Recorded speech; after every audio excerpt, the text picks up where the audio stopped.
I'd love to meet with them. I just want them to open up the country first. You know, the country is so hot right now, and they've never voted against, you know, continuation. They've never voted against. They've never done that. They're doing this because they have Trump derangement syndrome.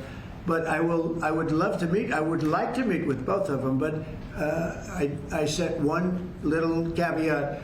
I will only meet if they let the country open. President Trump signaling that he would meet with Democratic leaders, but only on one condition: they must reopen the government. Top congressional Democrats Chuck Schumer and Hakeem Jeffries are urging the president to meet with them before his trip to Asia to address international trade tensions. Now, the president hosting Republican lawmakers for a luncheon in the Rose Garden yesterday. They presented a united front, calling for Democrats to vote to extend funding. Now, GOP leaders reportedly, and this is in the Hill this morning, are making plans for a new, longer continuing resolution to fund the government at current levels as the government shutdown drags into the fourth week. I want to bring in North Dakota Senator Kevin Cramer. He's a member of the Senate Banking Committee. Senator, thank you so much for being here. We had Speaker Johnson on the show yesterday, and I asked him about the timeline when it comes to appropriations. I want you to listen to what he told us. We got them all through the Appropriations Committee in the House, 12 separate bills. We passed 3 off the floor.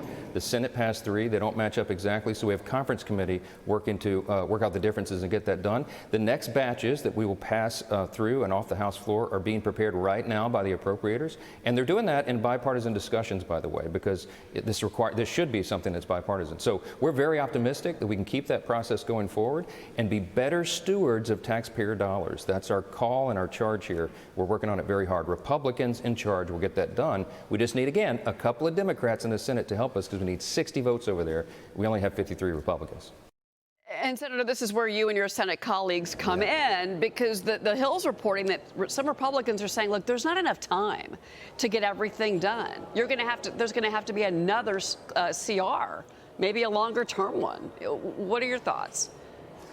Well, thank you, Cheryl. I do think we're going to need more time because we've now wasted 3 weeks, perhaps going into 4 next week, with Democrats insisting on keeping the government shut down because, as Bernie Sanders says, if the government shut down, if we reopen the government, we, quote, lose our leverage. So they see paying federal workers and military men and women as leverage to get other policies passed. And the appropriations process, and the Speaker's exactly right, even in the Senate under the leadership of John Thune, and more importantly, the leadership of the Appropriations Committee by Susan Collins, we have moved appropriations bills in a big bipartisan way out of the Appropriations Committee and to some degree on the Senate floor.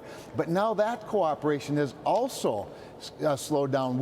Last week we failed to get Democrats to support moving forward on an appropriations bill to appropriate money specifically for national defense. The most legitimate thing, by the way, that the federal government does is defend the nation.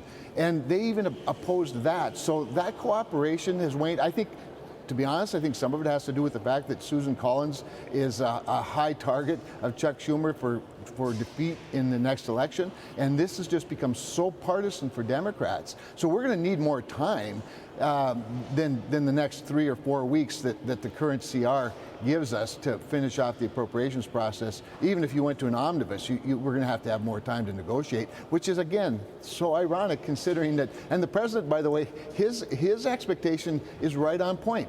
Open the government, Democrats, we can have a discussion. But we can't until they do that. Well, I wanted to ask you about some comments from Senator Thune, Majority Leader Thune, that came out earlier this week. You know, he basically is starting to say, look, I think the House is going to need to come back to work. And that's why it was so important that we had spoken with Speaker Johnson yesterday. But I want to get your take on that because, you know, a lot of this is that, you know, there's a senator-elect from Arizona.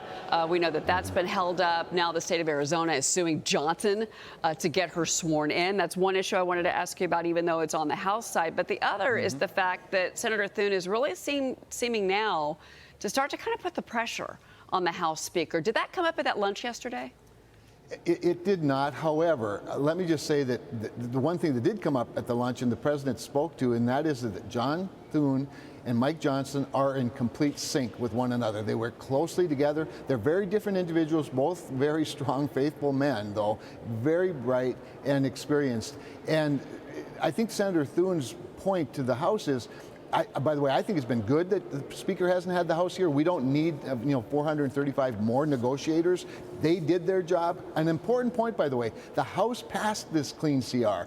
All the more reason we should be passing it. However, as we get to the deadline of the actual extension of the CR, we are going to need some more time. So even if we were to pass it with, say, adding a couple of weeks, it would require another House vote. So I think the leader and the Speaker are in sync on this. It may be getting to be time for him to bring the House back into session, if for no other reason, to just start doing other legislation, and perhaps to swear in the House member from Arizona that they're so uptight about. Yeah, no, but also too, there is business in front of you this week, and that is federal worker pay. I mean, you've got members of the military, the Capitol Police, who, by the way, have been there at the Senate all night, because you've got the senator from Oregon, who I believe is still on the Senate floor. Correct me if I'm wrong, with this marathon. I think he is. He's still talking. There we go.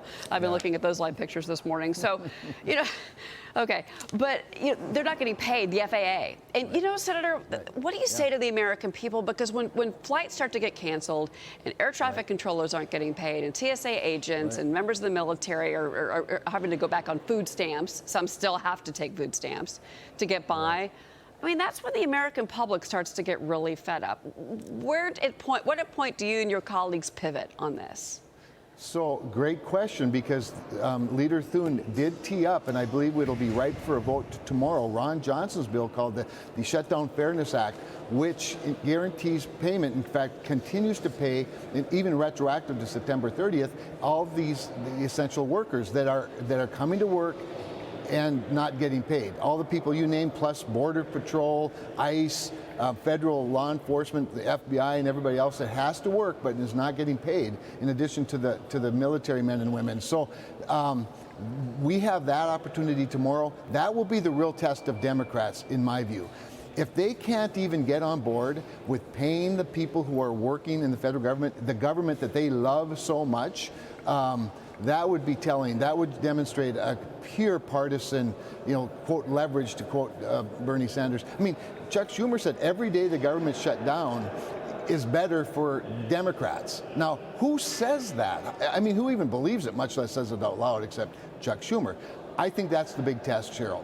If we can take care of these essential workers, make sure they're getting paid, the people that are protecting us, you're right, the Capitol Police, we walk by them every single day, and it's heartbreaking. They keep working, and they also, by the way, keep a good attitude, I might add. I'm kind of I'm inspired by it.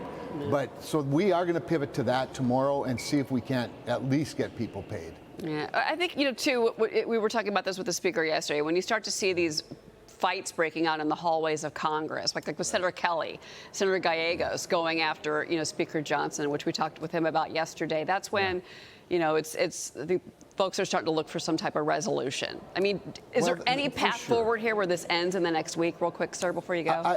I believe there is, Cheryl. I really do. I think that now that the No Kings rally, isn't that ironic, by the way? They say Donald Trump's a king, and then they hand him the keys to the kingdom by not reopening the government, literally give him complete control of the government. It's so rich. But yeah, I think there is a path. I think we're close. We have some senators that are frustrated with their own leadership. I might add that the two senators from Arizona, both of them whom I like a lot, but they could get their congressman sworn in. They wouldn't need to fight with the Speaker if they'd cooperate with him and reopen the government. Yeah, change their vote. There you go. Senator Kevin Cramer, it's always a pleasure to speak with you. Thank you for being here. Always mine. Thanks, Cheryl. All right.